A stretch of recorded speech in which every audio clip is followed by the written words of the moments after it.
For 100 years, Native Americans have been able to vote in national elections. In 2024, they are no strangers to Washington, D.C. Indian youth visit the White House to have their voices heard. Before this gathering was started by President Barack Obama in 2015, Native youth rarely, if ever, had the chance to express their concerns to federal leaders. This gathering has only happened a few times, though. Under President Donald Trump's tenure, the gathering didn't come to fruition. And then the coronavirus hit.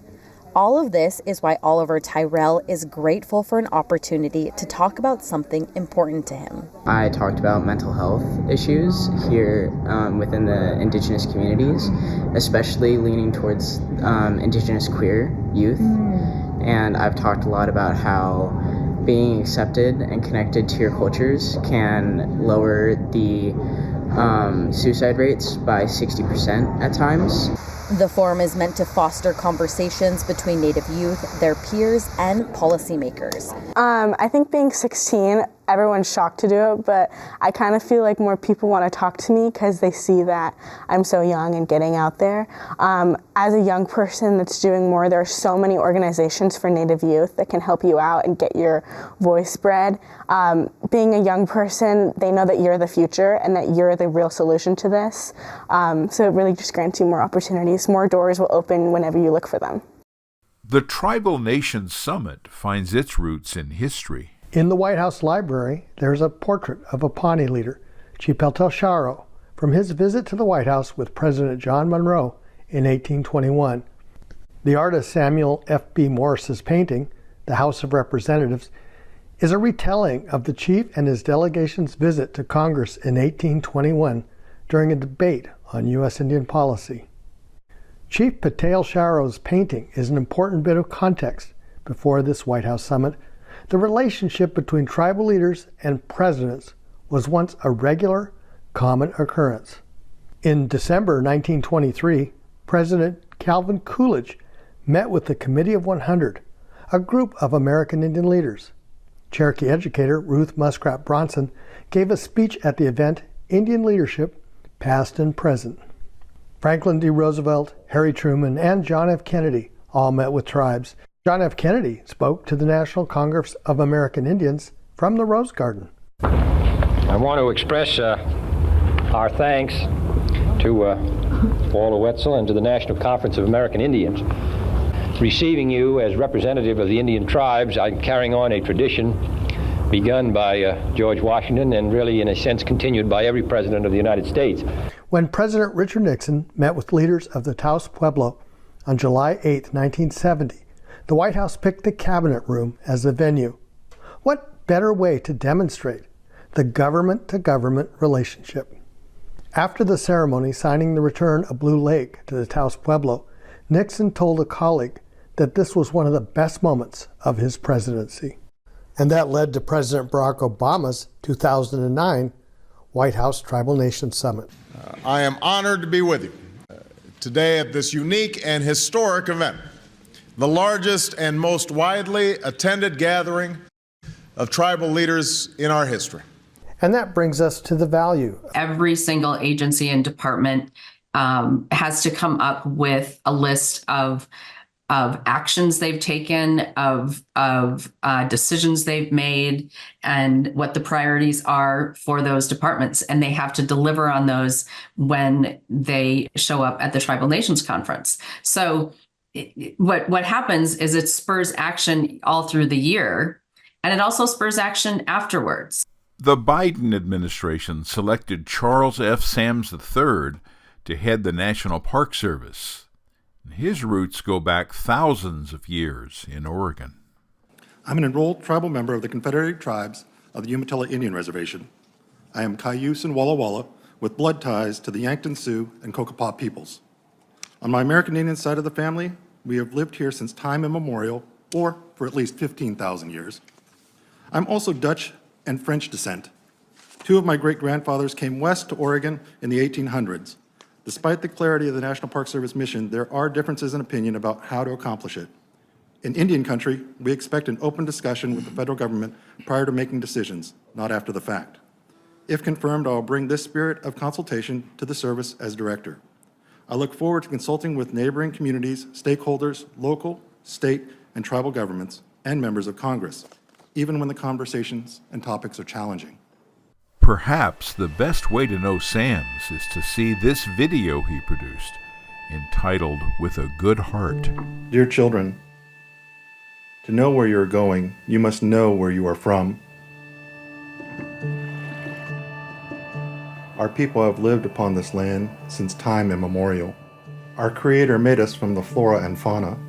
Our origin story tells us that our skin comes from the hide of elk, our vision from the eagle, our hearing from the owl, our veins from the roots of the plants, and our voice from the salmon. This is how we were stood up as a human. I tell you this so you can carry forward your responsibilities as a steward of the lands you are so fortunate to inherit. You are made strong by the resources on the land because they are what created you. Our interdependency is not happenstance. It is how we maintain life and our existence. Ecological diversity is critical to the sustainability of our homelands. The land, air, and waters of the Columbia River Basin have sustained our lives and those of our relatives, the animals and plants. With the influx of new people over the past 200 years, came radical changes to the landscape.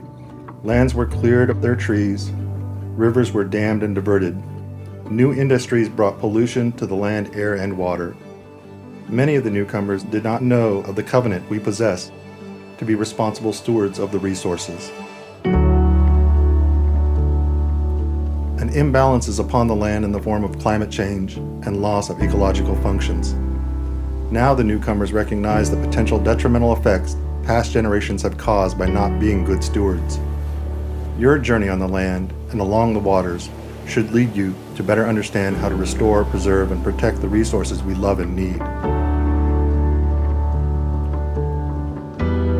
Hopefully by now, you will have seen a great turnaround and have helped lessen the negative effects of climate change and ecological function. You must be the example, set the direction, and lead the way to help restore the land and ourselves as humans. You will be carried forward on your journey based upon the understanding of your past and the work of your ancestors. Be a good steward. The rewards you will receive from doing so will benefit not just you, but your children and grandchildren to come.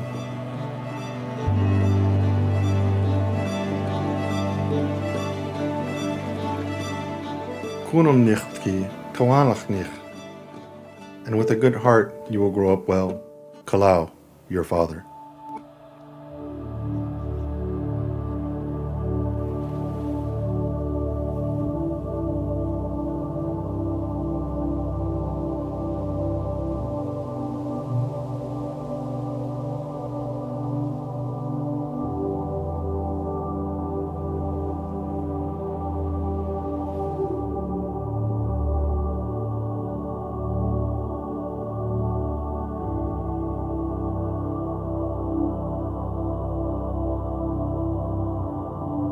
Chuck Sams shared his thoughts with Pat Doris of KGW-TV. He's the director of the National Park Service, in charge of an agency with 20,000 employees and 423 national parks all over the country. It's given him an up-close look at the warming climate. National parks were ground zero. We've seen a lot of that change happening. Up at Denali, we saw as the glaciers started to melt their way back and the tundra started to melt itself off, and we've had land slough off. Down in the Everglades, we've seen the rise of salt water coming in and affecting the massive grasslands down there. And so we have some of the best scientists on the National Park Service staff. If we can combine their work along with the traditional ecological knowledge of the tribes throughout the United States, we can find some resiliency and planning that will help us combat the climate crisis. A Native American holds the office of Lieutenant Governor in Minnesota. Peggy Flanagan has roots in regional tribes, and according to APTN News, she could become the state's first Native American governor. Democratic U.S. presidential candidate Kamala Harris chose Minnesota Governor Tim Walz as her 2024 vice presidential running mate on Tuesday. If the Democratic Party wins the election this fall, or if Walz resigns, Flanagan would take his spot. Walz isn't on the ballot in Minnesota this fall, meaning he would have to wait until after the November election to step down. Flanagan is a Anishinaabe and a citizen of the White Earth Band of Ojibwa. She is the highest-ranking Indigenous woman serving in a statewide elected office and the first to lead the Democratic Lieutenant Governors Association. Flanagan opened the 2024 Democratic National Convention. Good evening, and welcome to the first night of the Democratic National Convention.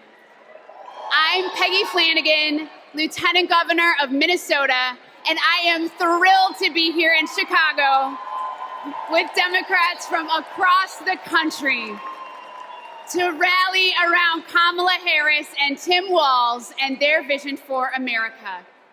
It's been 8 years since we last came together as a party, and I can feel the excitement in this arena. It's filled with energy and with joy. Our theme tonight is for the people.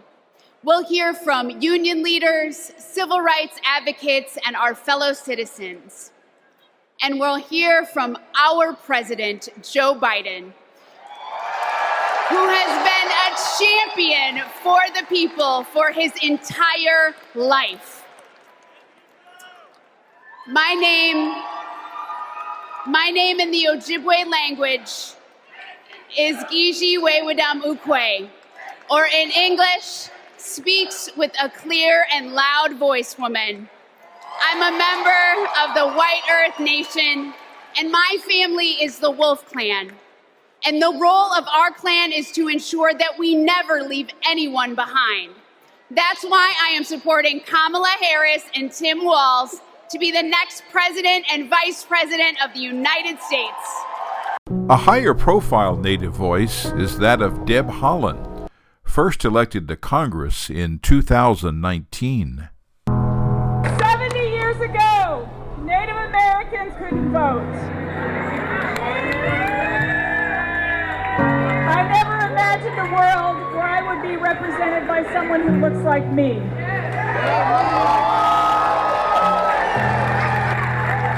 Tonight, New Mexico, you are sending one of the very first Native American women to Congress. You know, if we start recognizing that Indian tribes should be a part of every conversation that our country has, we can create a future for everybody.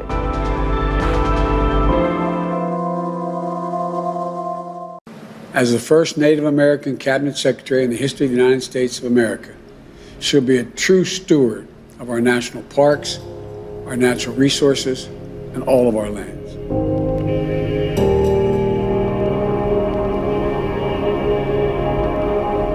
I'm proud to stand here on the ancestral homelands of the Lenape tribal nation. The President-elect and Vice President-elect are committed to a diverse cabinet, and I'm honored and humbled to accept their nomination for Secretary of the Interior.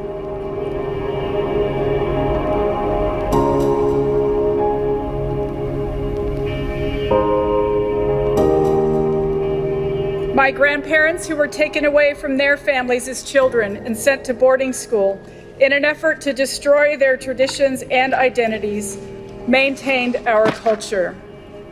This moment is profound when we consider the fact that a former Secretary of the Interior once proclaimed his goal to, quote, civilize or exterminate us. I'm a living testament to the failure of that horrific ideology.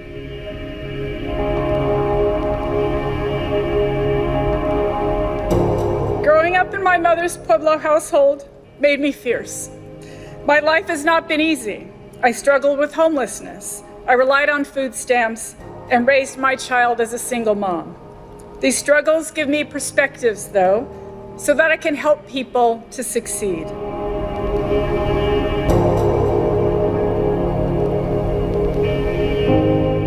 The federal government has long broken promises to Native American tribes who've been on this land since time immemorial. With her appointment, Congresswoman Haaland will help me strengthen the nation-to-nation relationship. And I'm honored to accept that she's been willing when I called her to accept this critical role.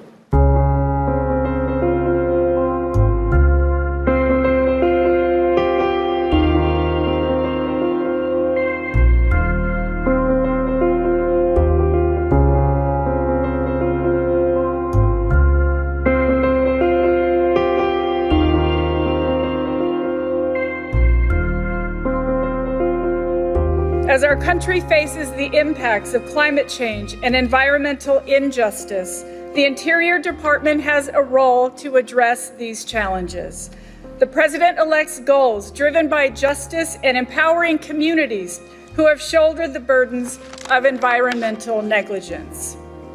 And we will ensure that the decisions at Interior will once again be driven by science.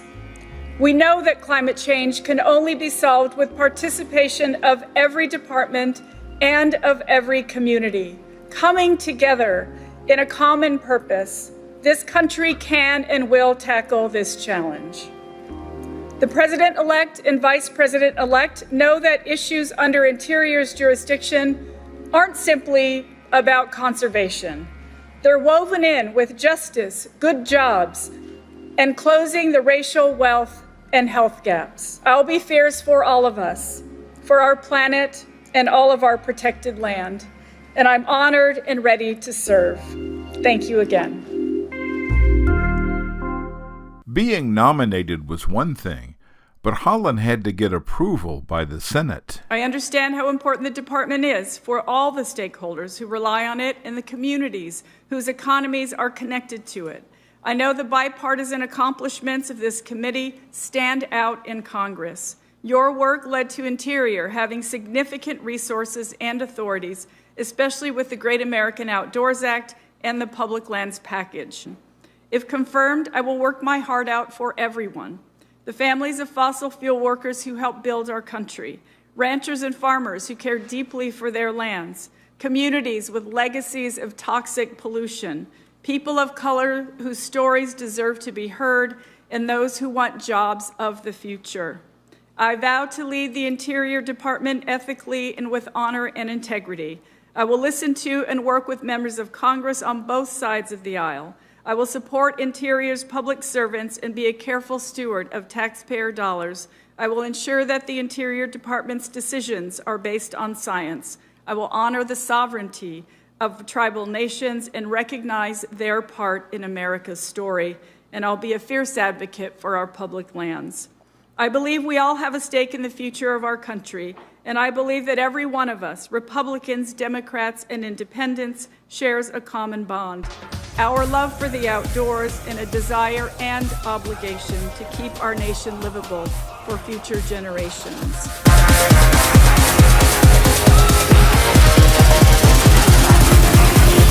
And repeat after me. I, Deborah Haaland, I, Deborah Haaland, do solemnly swear that I will support and defend the Constitution of the United the States Constitution of the United States against all enemies, foreign and domestic, that I will bear true faith and allegiance to the same, that I take this obligation freely without any mental reservation or purpose of evasion, and that I will well and faithfully discharge the duties of the office upon which I am about to enter. So help me God. Congratulations, Madam Secretary. As Secretary of Interior, Haaland helped secure 3 national monuments. We are here today on the ancestral homelands of the Anacostan and Piscataway people, bending the arc of the moral universe toward justice. Thank you, Mr. President, for the profound action you are taking today to permanently protect the homelands of our ancestors.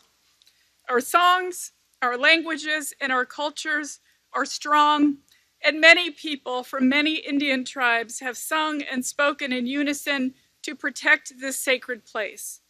Bears Ears is a living landscape. When I've been there, I've felt the warmth and joy of ancestors who've cared for this special place since time immemorial. It's a place where you can stand in the doorway of a home where a family who lived thousands of years ago left behind a legacy of love and conservation for a place that sustained them for countless generations. Stories of existence, celebration, survival, and reverence are etched into the sandstone canyon walls. Sacred sites are dotted across the desert mesas. Cultural heritage in the form of ancient pots, arrowheads, clothing, seeds, and evidence of lives well lived are as inseparable from Bear's Ears as the air we breathe at this moment. Today, children learn and sustain from their parents and elders the songs, traditions, and ceremonies that have been passed down from generation to generation at Bear's Ears. This is a place that must be protected in perpetuity for every American and every child of the world.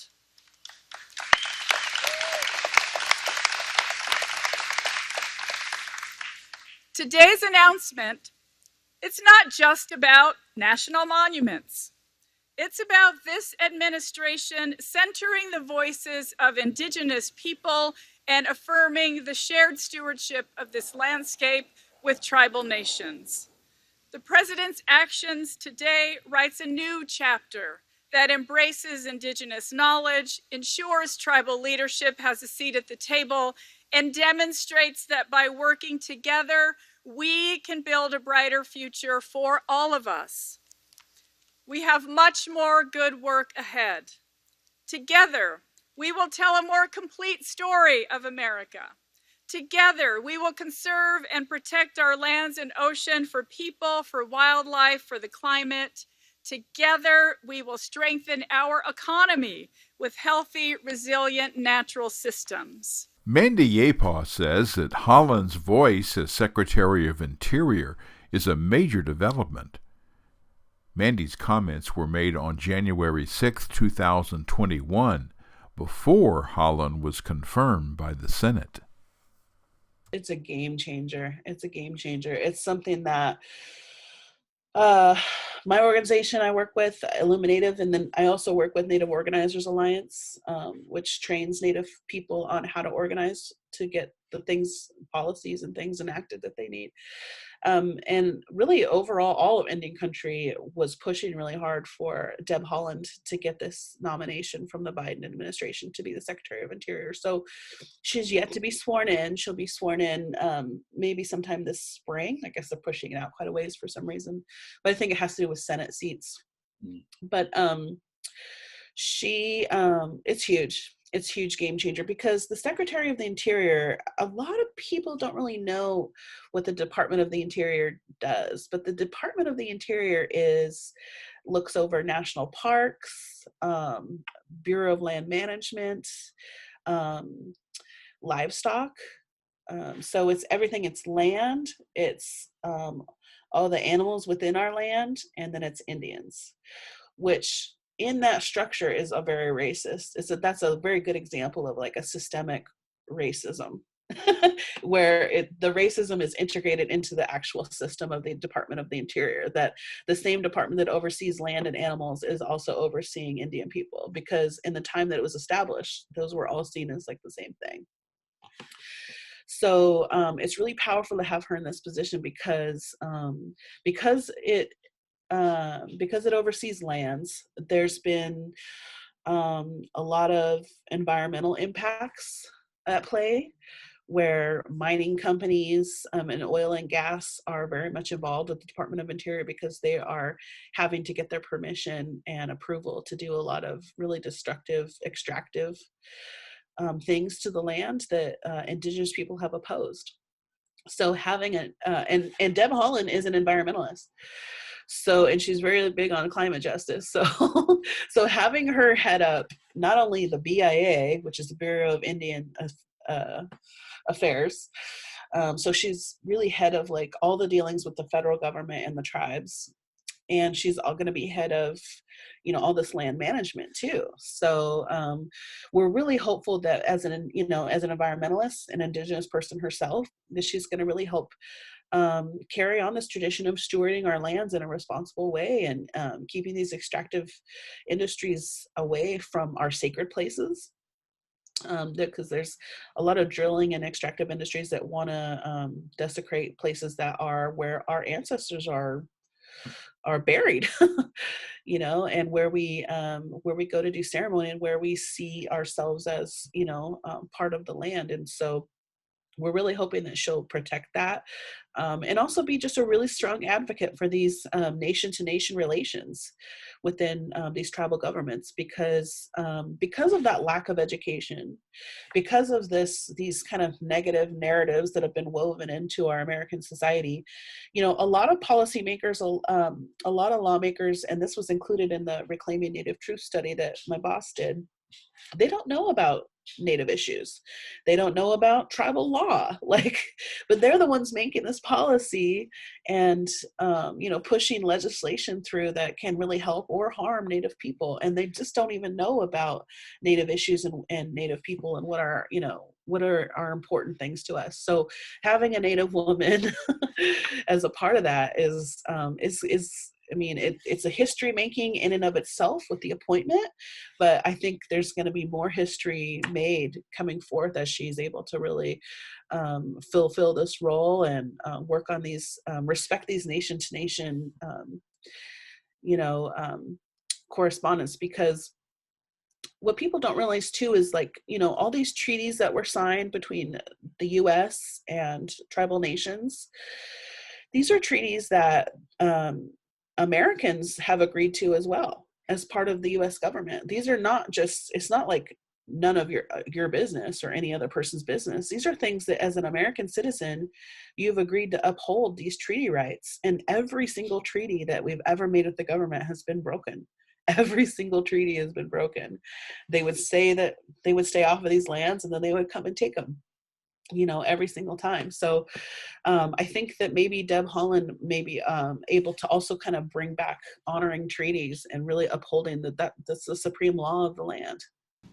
I bring my perspective, and I bring the very strong priority to ensure that other Native voices are heard. For Deb Haaland, the first Native American in a presidential cabinet, a seat at the table comes with a weighty sense of responsibility. I also stand on the shoulders of so many people who have come, so many tribal leaders who have come before me. In this time of climate change, bearing down upon us, that Indigenous knowledge about our natural world will be extremely valuable and important to all of us, not just the Department of the Interior. What do you mean by that? An indigenous knowledge? Indian tribes have been on this continent for millennia, for tens of thousands of years.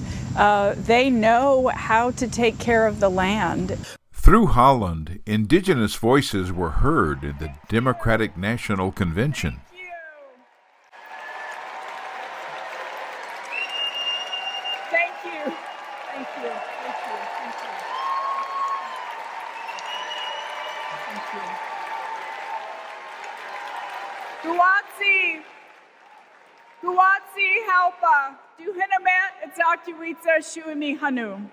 In my Karis language, greetings, friends and family.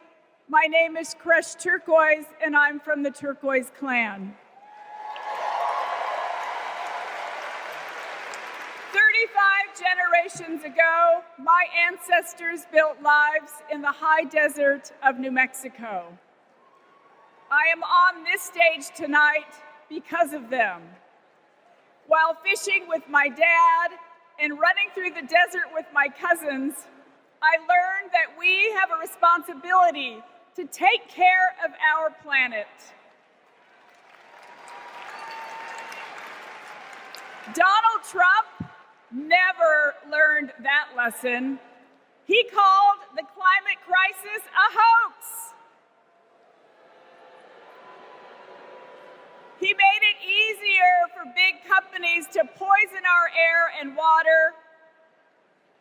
An American president must lead the world in tackling climate change. We need a president who understands that assignment. That's Kamala Harris.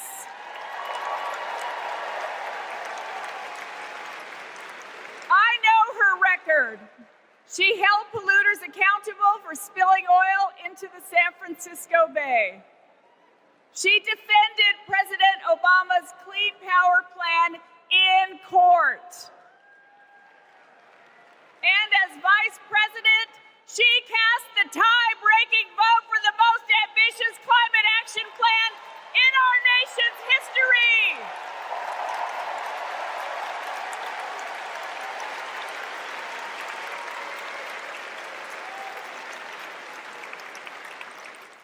In the halls of Congress, at the Tribal Nations Summit at the White House, at the head of the Interior Department, in the State House of Minnesota, and at the National Park Service, Native American voices are being heard. There's still a lot of work to do, but voices from Indian country are now part of our national conversation. Hey!